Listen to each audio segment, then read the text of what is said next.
रुग्णांना ठणठणीत बरं करू शकता. आणि म्हणून मी एवढंच सांगेन की साताऱ्याच्या मातीमध्ये हाच गुण आहे. इथं आलं की स्ट्रेस हलका होतो. पण मी आपल्याला सांगतो, मी इथं गावाला आलो की आमच्या विरोधकांचा स्ट्रेस वाढतो आणि बातम्या सुरू होतात. पत्रकार इकडे बसलेले आहेत.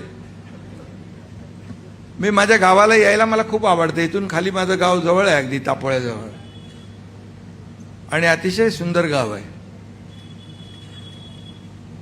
आणि गावी आलो की मी शेतकऱ्याचा मुलगा असल्यामुळे माझे पाय आपोआप शेतीकडे वळतात आणि हात आपोआप शेती करू लागतात. परंतु ठीक आहे, आपण आपल्याला काय वाटतं ते करत राहायचं. जे समाजाला हिताचं आहे तेच आपण करायचं, लोकांच्या हिताचं आपण करायचं, हे आम्ही मनाशी निश्चय केलेला आहे. आपण सगळे सर्वसामान्यांच्या आरोग्याची काळजी घेता आणि म्हणून ही जागा आपण निवडली ती अतिशय चांगली आहे. सातारा ही माझ्याबद्दल मी 2 मिनिटात सांगतो. सातारा ही माझी जन्मभूमी आहे. जन्मभूमीमध्ये आल्यानंतर, फार आपल्या मातीत आल्यानंतर एक आनंद वेगळा असतो. म्हणून शंभूराजला मी म्हणालो की महाबळेश्वरला आहे ना, मग मी कसाही वेळ काढून येतोच. का आता आपल्याला माहित आहे निवडणुका लागलेल्या आहेत.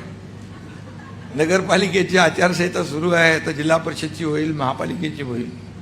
आणि अशा परिस्थितीमध्ये आम्हाला खूप काम असतं, सगळ्या गोष्टी असतात, त्याचं नियोजन असतं.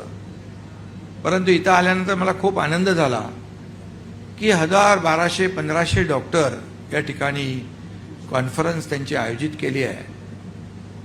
आणि या डॉक्टरांनी प्रत्येकाने, जर हिरेमेट साहेबांनीच 8000 रुग्णांना तपासलं, व्यासपीठावर बसलेले डॉक्टर हजारो पेशंटला बघणारे, तुम्ही समोर बसलेले डॉक्टर हजारो पेशंटला बरे करणारे, म्हणजे लाखांच्या संख्येमध्ये आपण रुग्णांना जीवदान देणाऱ्या डॉक्टरांची कॉन्फरन्स आहे.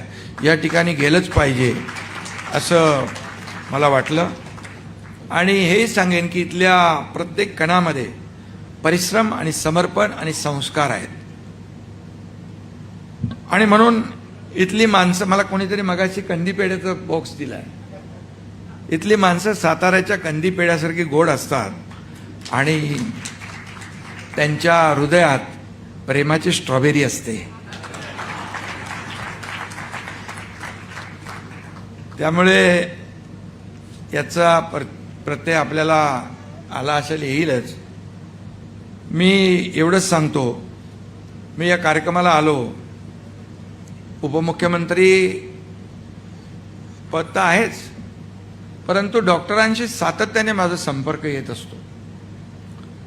आणि माझ्या घरी देखील माझा मुलगा जो आहे डॉक्टर श्रीकांत शिंदे, हाही डॉक्टर आहे. आणि डॉक्टरचा पिता म्हणून येण्याचं भाग्य देखील मला या ठिकाणी लाभलेलं आहे. तो ऑर्थोपेडिक सर्जनही आहे आणि खासदारही आहे. त्यामुळे मी डॉक्टर नसलो तरी सुद्धा मी छोटी मोठी ऑपरेशन करतो.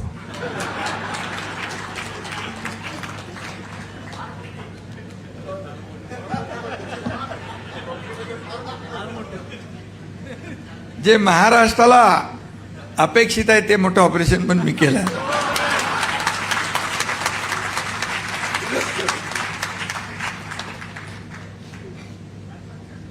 आणि खरं म्हणजे डॉक्टर हिरेमठ साहेबांनी जे काही काम केलंय ते देखील फार मोठं आहे. कोरोनरी एन्जिओप्लास्टी हा शब्द जेव्हा नवीन होता तेव्हा डॉक्टर हिरेमठ यांनी सर्जरी यशस्वी करून तो सगळ्यांना दाखवून दिला, सुरुवात केली.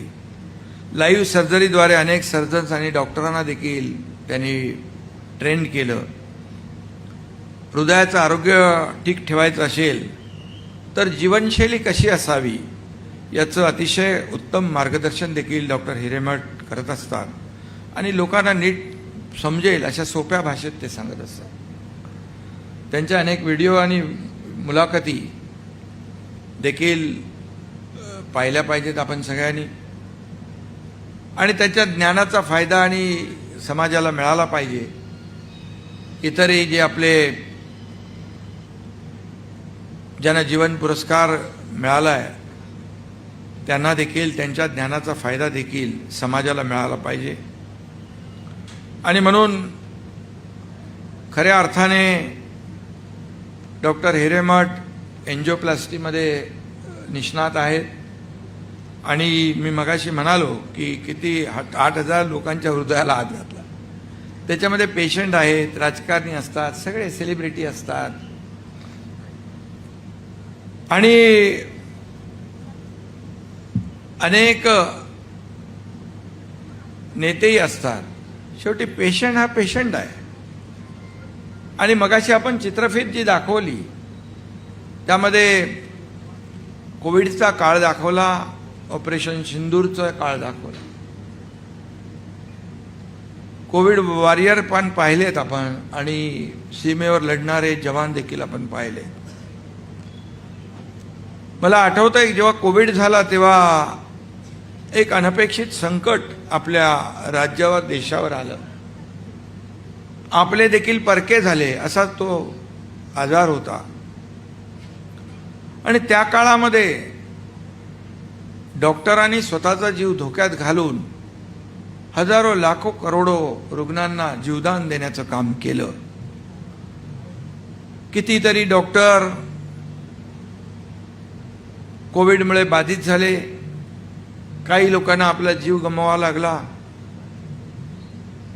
मी स्वतः साक्षीदार आहे. मी तेव्हा नगरविकास मंत्री होतो आणि मला त्यावेळेस पेशंटचे मेसेज यायचे, आमच्या कार्यकर्त्यांचे मेसेज यायचे आणि अगदी घाबरलेले अवस्थेमध्ये सगळे होते. कारण नातेवाईक त्यांना भेटू शकत नव्हता. डॉक्टर पीपी किट घातले पांढऱ्या ह्याच्यामध्ये, डॉक्टरांचे चेहरे पण आपण बघू शकत नव्हतो, नातेवाईकांचे तर विषयच नाही. मग त्या मेसेजमध्ये